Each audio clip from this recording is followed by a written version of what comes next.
இன்னொரு மாதிரி காலைல வந்துட்டோம். அப்படி கொஞ்சம் வெளியே போய்க்கும், கொஞ்சம் அப்படி வெளியே போய்.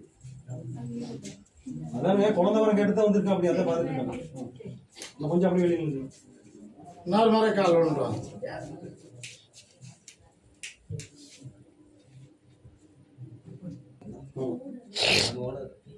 என் மேல நம்பிக்கை இருக்கா இல்லையா? அப்புறம் ஏன் அழுகுறாளு? புலம்பும் சத்தமும் வீட்டுல கேக்குது, சண்டை சச்சரவு வருது, என்ன பண்றது? நீ தான் சொன்ன. மனதோட குழப்ப சிந்தனையும் ஏற்படுகிறது. கருஞ்சாமியை நம்பி போனேன், அதுவும் கொடுக்குமாண்டு. ஆனா அந்த சாமியை என்னை ஏமாத்துது அப்படின்னு நீ சொல்லியிருக்க கூடாது. குடும்பத்துல சண்டை சச்சரவு உன்னை நம்பிதானே வந்தேன் நானு. இப்ப எனக்கு வேண்டவே வேண்டான்னு சொல்றாங்க. அப்புறம் என்ன பண்ணிட்டோம்? ஒன்னா அவளை ஒதுக்கி வை. இல்லைன்னு நான் எவ்வளவுதான் நல்லது பண்ணட்டும் சொல்லு. நான் எதோ கெட்டது நினைச்சேன்னு நீயே சொல்லு. நான் கெட்டது நினைச்சேனா?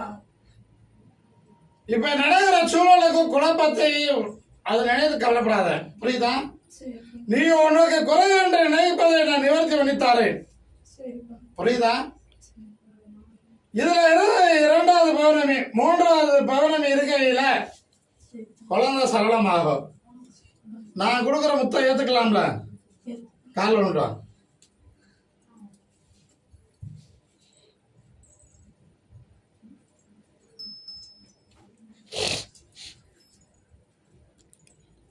இந்த இரண்டு பழத்தையும் இன்று சாப்பிடணும். இந்த விவிதியை தண்ணியில் ஓட்டு 7 நாளைக்கு குடிக்கணும்.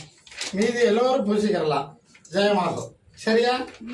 அங்க இருக்கிற குலபத்துக்கு சிந்தனைக்கு இப்போதை பேச வேண்டாம்னு சொல்லிட்டேன். நீயே வரட்டு பிடிவாத பிடிக்கப்படாது. அவன் மேல தவறு இல்லாம ஒதுக்கித்தாரு. உனக்கு சந்தேகம் இருக்கப்படாது, புரியுதா? காத்து தர கவலைப்படாத.